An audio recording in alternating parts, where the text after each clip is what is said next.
ഈ നാട് വിട്ട് പുറത്തു വല്ലതും പോവാളിയാ. അതാ നോക്കൂ, മുറ്റത്തൊരു മൈന. കടം കയറി മുടിയുന്ന യൂറോപ്പിലേക്ക് കടമെടുത്തു പോകുന്ന മലയാളികൾ.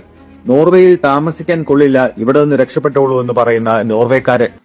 അടിപൊളി.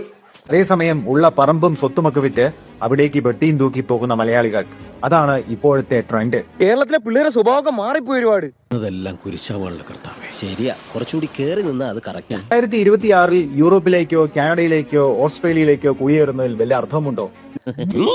ലോകത്ത് ഏറ്റവും കൂടുതൽ കുടുംബ വരുമാനത്തെക്കാൾ കടമുള്ള 10 രാജ്യങ്ങൾ എടുത്താൽ അതിൽ 10ഉം യൂറോപ്പിലും അമേരിക്കയിലും ഒക്കെയാണ്. അല്ലെങ്കിൽ തന്നെ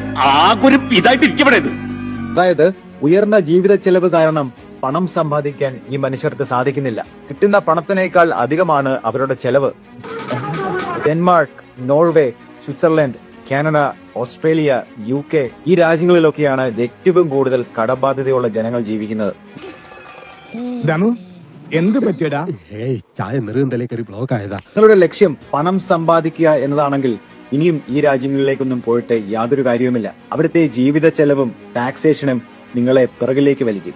കേരളത്തിലിരിക്കുമ്പോൾ തോന്നും എങ്ങനെയെങ്കിലും പുറത്ത് കിടന്നാൽ മതിയെന്ന്. പുറത്തെത്തുമ്പോൾ തോന്നും എങ്ങനെയെങ്കിലും നാട്ടിൽ പോയാൽ മതിയെന്ന്. അവർക്ക് നിങ്ങളൊരു അസറ്റാണ്, ആ രാജ്യത്തിന്റെ കടം വീട്ടാനുള്ള അസറ്റ്.